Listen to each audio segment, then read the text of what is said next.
Good morning, dear students. So we are discussing about chapter number 4, history, tribals, Dikos and the vision of a golden age. और इसमें हम बातें कर रहे हैं ट्राइबल्स लोगों की। ठीक है, ट्राइबल्स लोग कौन हैं? जो जंगलों में रहते थे, जिनको कि आज हम क्या कहते हैं, शेड्यूल्ड ट्राइब। ठीक है, तो उन लोगों की बातें, तो उनका भी एक अपना लाइफस्टाइल था जो कि ब्रिटिश पीरियड में या अदर ऐसे पीरियड में क्या हुआ, हिट हो गया। ठीक है, तो चलो कंटिन्यू करते हैं। पेज नंबर 41 पे आओ। तो 41 पेज पे पहले तो बेटा आप एक ऊपर मैप छपा है इंडिया का। तो मैंने आपको कुछ कम्युनिटीज़ के नेम बताए थे। ठीक है, तो आपको बताया था होल इंडिया, सारे इंडिया में जहाँ जहाँ भी फॉरेस्ट थे वहाँ पे कोई ना कोई ऐसी कम्युनिटी रहती थी। तो देखो आप हिमाचल जो है ऊपर, यहाँ पे हिमाचल में गड्डीज एंड गुज्जर, यहाँ पे गड्डी शेफर्ड यानी कि चरवाहे हैं, ये जानवरों को चराने का इनका काम है। तो उनकी कम्युनिटी का क्या नाम क्या है? गड्डी। ठीक है, उनको गड्डी शेफर्ड कहा जाता है, शेफर्ड बोलते हैं चरवाहे को। ठीक है, गुज्जर लोग गुज्जर बकरवाल कहा जाता है, जो जम्मू एंड कश्मीर में हिमाचल में रहते हैं। ठीक है, इसी तरह एक कम्युनिटी है उत्तराखंड में, उस कम्युनिटी का नाम है भोटिया। वो भी जानवर चराने का ही काम करती है, वो भी एक जंगलों में रहने वाली ही कम्युनिटी है। ठीक है, इसके अलावा आपको राजस्थान में मिलेंगे भील भी एक शेड्यूल्ड ट्राइब यानी कि ट्राइबल कम्युनिटी थी। रैका, वो भी एक ट्राइबल कम्युनिटी। ठीक है, इसके अलावा सहारिया। ठीक है, और उसके बाद आप आओ गुजरात में, वहाँ पे भी गुज्जर्स हैं, रथवा है, बंजारे ये आपको मिलेंगे महाराष्ट्र में। और सेंट्रल इंडिया यानी मध्य प्रदेश में बैगाज, बंजारा, गोंड्स। एंड देन आप आओ झारखंड में संथाल, मुंडा, ओरांव। वेस्ट बंगाल में देखो वहाँ पे भी संथाल हैं। ओडिशा में सबसे ज़्यादा नाम है, ओडिशा में ट्राइबल कम्युनिटीज़ बहुत हैं। ठीक है, यहाँ पे पराजा, बोंदा एंड कंधा, कोया एंड सौरा, कोन्स। ठीक है, फिर उसके बाद केरला में देखो, तो केरला में माला एंड इरूलर। आंध्र प्रदेश के एरिया में देखो कोया, बंजारा, गोंड्स यहाँ पे भी हैं। ठीक है, एंड उसके बाद आप नॉर्थ ईस्टर्न पार्ट में भी यहाँ पे भी बहुत सारे फॉरेस्ट है, बहुत सारी फॉरेस्ट कम्युनिटी यहाँ पे रहती हैं। ठीक है, जैसे नागालैंड में कौन है? नागा एक ये भी फॉरेस्ट कम्युनिटी है जो जंगलों में ही रहते हैं। ठीक है, तो ऐसे बहुत सारी कम्युनिटीज़ हैं जो डिफरेंट पार्ट में रहते हैं। तो हमने कल देखा था, लास्ट हमने जो डिस्कस किया, समवर झूम कल्टीवेटर यानी कि कुछ ऐसे लोग थे जो क्या करते थे, झूम खेती किया करते थे। सेकंड हमने देखा समवर गैदरर एंड हंटर्स, कुछ शिकारी थे और फॉरेस्ट प्रोड्यूस कलेक्ट करते थे, गैदर करते थे। देन सम हर्डेड एनिमल्स, अब कुछ कम्युनिटी ऐसी थी जो जानवर चराने का काम करते थे। जैसे कि गड्डी शेफर्ड के बारे में आपको बताया, ये जानवर चराने का काम करती है। भोटिया ये जानवर चराने का काम करते हैं। बंजारे, धंगर्स, ठीक है, रैका ये भी क्या करते हैं, जानवर चराने का काम करते हैं। ऐसे बहुत सारी कम्युनिटीज़ हैं। So page number 41, many tribal group lived by herding and rearing animals. बहुत सारी ऐसी फॉरेस्ट कम्युनिटीज़ थी जो क्या सिर्फ एनिमल रियरिंग पे यानी कि जानवरों को पालने पे और उनके एक जगह से दूसरी जगह लाने ले जाने, यानी चरवाहों वाला जो काम था उस काम पे डिपेंड थी। They were pastoralists who moved with their herds of cattle or sheep according to the season.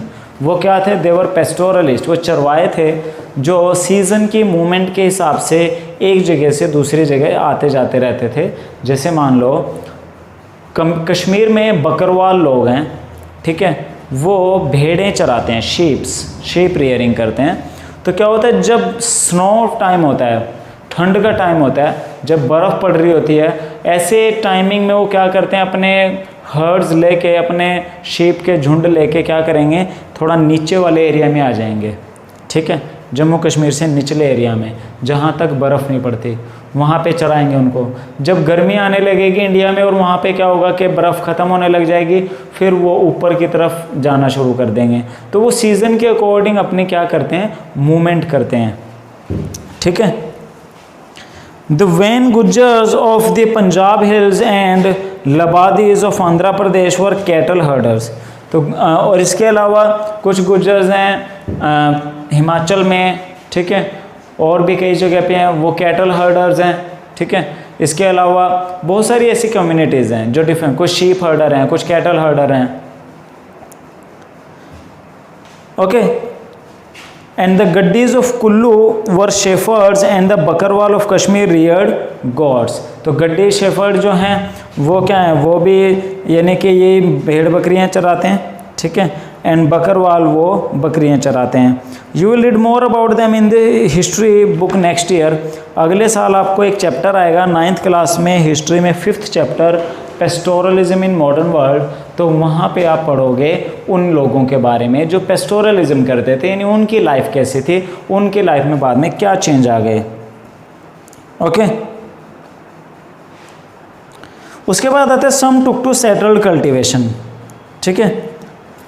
यानी कुछ ने क्या किया, उन्होंने बाद में सेटल्ड कल्टीवेशन शुरू कर दिया, यानी कि वो अब एक जगह पे रहने लग गए, वहीं पे खेती करते, वो प्रोड्यूस वो बाज़ार में बेचते और उससे पैसा कलेक्ट करते थे। Even before the 19th century, many from within the tribal group had begun settling down and cultivating their field in one place year after year. तो क्या है, even before 19th century many from within the tribal group had begun settling. 19th century के आसपास ही, यानी उससे just कुछ time पहले भी कुछ कम्युनिटीज़ ने एक जगह सेटल होकर रहना शुरू कर दिया। अदरवाइज पहले जैसे झूम कल्टीवेटर्स थे, आज यहाँ हैं कल वहाँ हैं, इस तरह से लाइफ जी रहे थे। जो गैदरर्स थे वो भी जंगलों में घूमते रहते थे, आज यहाँ आज इस तरह से। बट कुछ ने क्या किया, अब सेटल होना शुरू कर दिया, पर्टिकुलर प्लेस पे होकर रह के एग्रीकल्चर करना शुरू कर दिया उन्होंने। अब वो जगह जगह घूमते नहीं थे, ठीक है। So and cultivation their field in one place year after year instead of moving from place to place. अब जगह जगह घूमने की बजाय उन्होंने एक जगह रह के एग्रीकल्चर शुरू कर दिया। So they began to use the plough and gradually got right over the land they lived on. तो अब उन्होंने हल इस्तेमाल करके खेती शुरू कर दिया, या जिस ज़मीन पे रहते थे उसको उन्होंने अपना क्लेम करना शुरू कर दिया, भाई ये ज़मीन हमारी है, ठीक है, हम इस पे बहुत सालों से रह रहे हैं। In many cases like the Mundas of Chhota Nagpur and land belong to clan as a whole. तो उसमें क्या होते थे, जो ज़मीन होती थी पूरे एरिया की, वो एक बंदे की नहीं, कम्युनिटी की, भाई ये ज़मीन मुंडाज की है।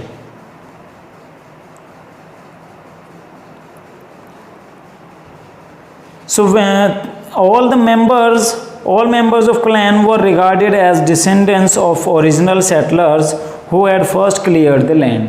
तो जिन्होंने जिस एरिया के मान लो जिस खानदान के पास जो ज़मीन है, ठीक है, तो क्या माना जाए, भाई इस खानदान के शुरुआती बंदे ने ये लैंड साफ़ की होगी, तो ये लैंड अब इन्हीं की है।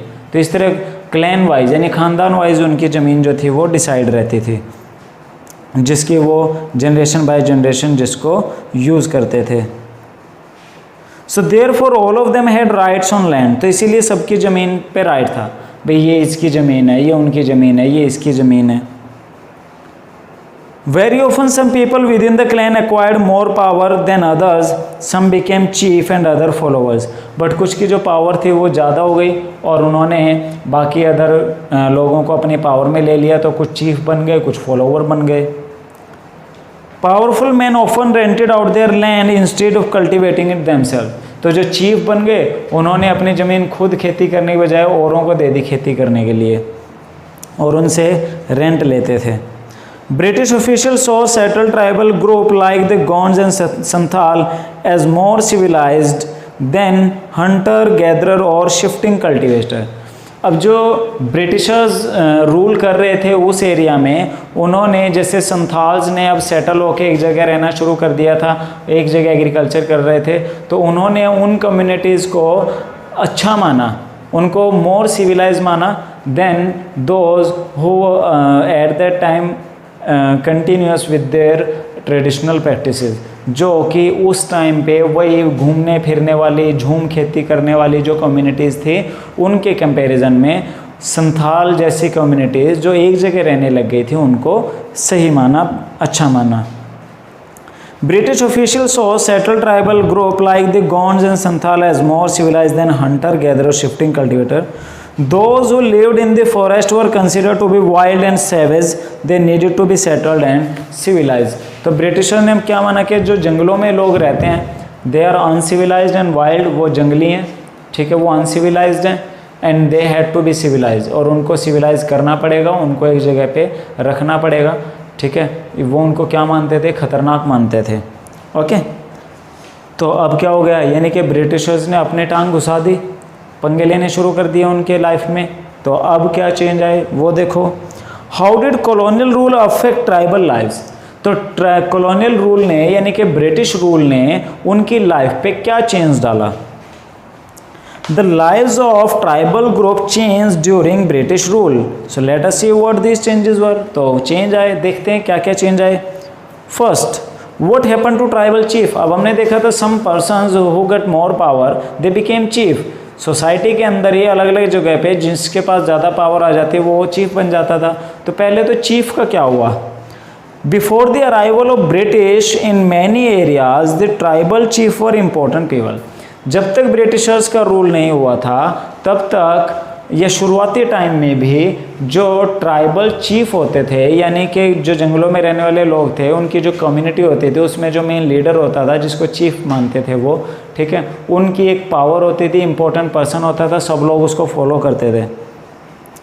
They enjoyed a certain amount of economic power and had the right to administer and control their territories. और उनके पास फुल पावर रहती थी, वो अपने टेरिटरीज़ को कंट्रोल करते थे, अपने लोगों को गाइडेंस करते थे, कुछ इकोनॉमिक पावर भी थी, जो उन्होंने कह दिया वो लोग बाकी सब फॉलो करते थे उसको। In some places they had their own police and decided on the local rules of land and forest management. कई जगहों पे तो, कुछ गांवों में तो वो जो चीफ थे उन्होंने अपना ही एक पुलिस सिस्टम भी बना रखा था। कुछ लोगों को उन्होंने एक तरह से पुलिस वाला रोल दे रखा था, भाई लोकली कोई पर्सन गड़बड़ करे तो उसको पकड़ना है, फॉरेस्ट मैनेजमेंट, जंगलों की रक्षा करनी है, उनको प्रोटेक्ट करना है। Under British rule the function and power of tribal chief change considerably. But British rule में वो जो चीफ थे उनकी जो पावर थी वो चेंज हो गई, बदल गई। क्या क्या बदलाव है देखो। They were allowed to keep their land titles over a cluster of village and rent out lands. अब उनको, जैसे वो अपनी ज़मीन रेंट पे देते थे और लोगों से खेती कराते थे, या लैंड टाइटल जो उनको मिले हुए थे, जैसे कोई ज़मींदार कहलाता था, कुछ इस तरह के नाम, तो वो उन लैंड टाइटल्स उनको मिले ही हुए थे, ठीक है, एंड उनको लैंड भी उन्हीं की रही। But they lost much of their administrative power and were forced to follow laws made by British officials in India. But उनके पास से जो एडमिनिस्ट्रेशन पावर थी, एडमिनिस्ट्रेटिव पावर थी, वो वापस ले ली, यानी वो अब अपनी कम्युनिटी को एडमिनिस्ट्रेशन नहीं कर सकते, ठीक है, यानी वो अब रूल नहीं बनाएंगे भाई सब ऐसे करेंगे, ये रूल है वो रूल है, नहीं।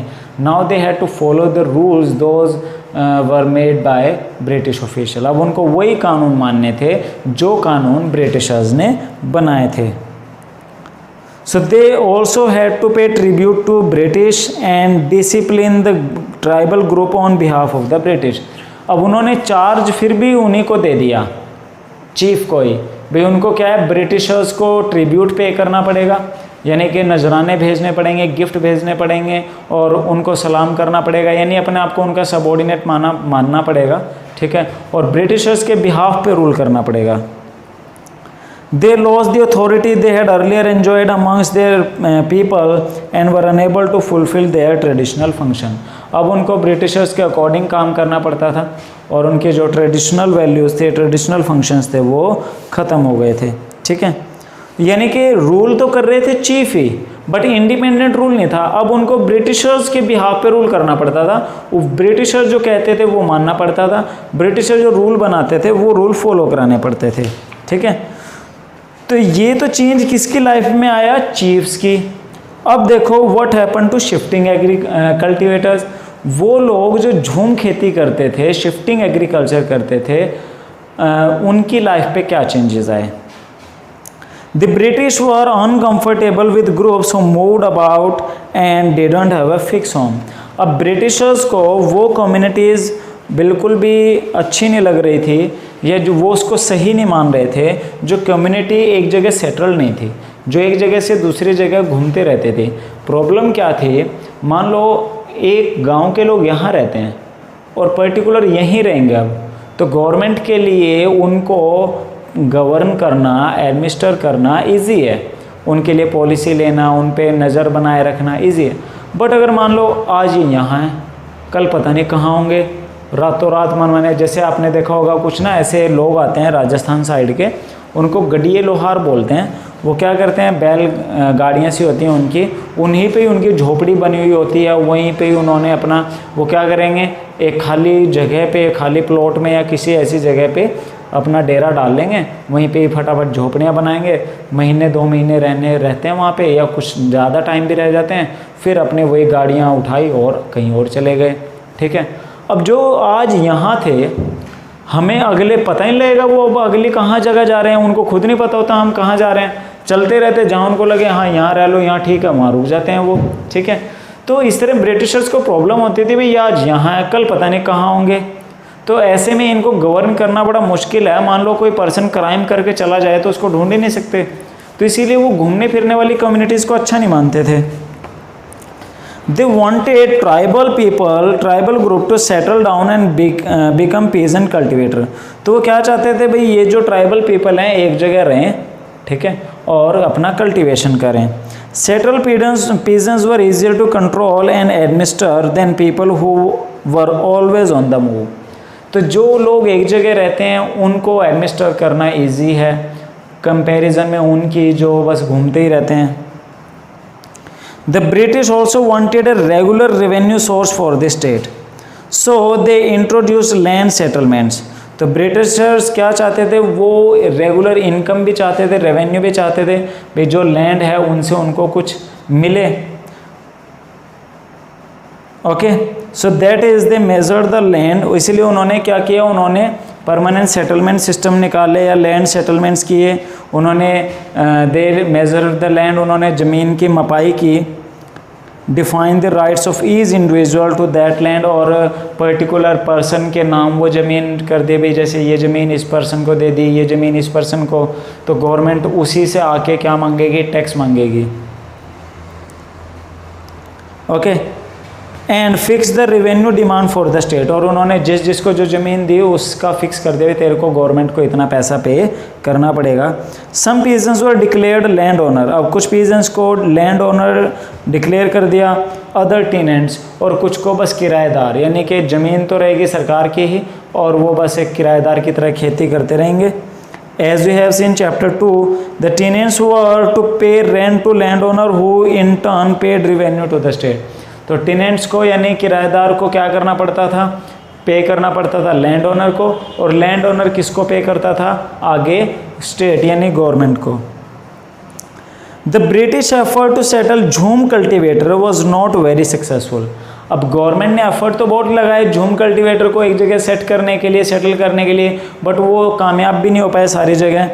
Settled pluff cultivation is not easy in area where water is scarce and soil is dry। अब मान लो किसी झूम कल्टीवेटर को हमने कह दिया भाई यहीं पे रहना है, बट वहाँ पानी की कमी है, सोयल क्वालिटी बेकार है, उनको पता है एक बार फसल होने के बाद दोबारा यहाँ फसल नहीं होगी, तो कैसे रुकते वो। ठीक है, तो वो या तो अब अगर ज़्यादा धक्का करते तो वो भाग जाते थे चोरी छिपे। So in fact, झूम cultivator who took to pluff cultivation often suffered since their field didn't produce good yields। तो जो एक जगह रहने लग गए, अगर उनकी ज़मीन की क्वालिटी अच्छी नहीं होती थी तो उन लोगों की भी दुर्गति होती थी। So the झूम cultivator in North East India insisted on continuing with their traditional practices। इसीलिए नॉर्थ ईस्टर्न पार्ट में इंडिया के, ठीक है, वहाँ के लोगों ने तो वही इंसिस्ट किया, भाई हम तो वही पहले झूम खेती ही कर सकते हैं, हमारे पास और कोई चारा नहीं है। So facing widespread protest the British had to ultimately allow them the right to carry on shifting cultivation in some parts of forest. तो क्या हुआ, फाइनली जब ब्रिटिशर्स ने पूरा जोर लगा लिया, बट कुछ लोग के पास चारा ही नहीं था, वो झूम कल्टीवेशन के बिना सर्वाइव ही नहीं था, तो वो तो मानते ही नहीं थे, तो लोगों ने प्रोटेस्ट भी किया। तो जब प्रोटेस्ट बढ़ता गया देन ब्रिटिशर्स ने फिर अलाउ कर दिया कुछ इलाकों में झूम कल्टीवेशन के लिए, ठीक है। तो ये कि ब्रिटिशर्स ने एफर्ट लगाए, कुछ जगह कामयाब हो गए, कुछ जगह कामयाब नहीं हुए, ठीक है। तो आज हम करेंगे बेटा इतना ही, और बाकी हम करेंगे फिर नेक्स्ट में। Okay, thank you so much.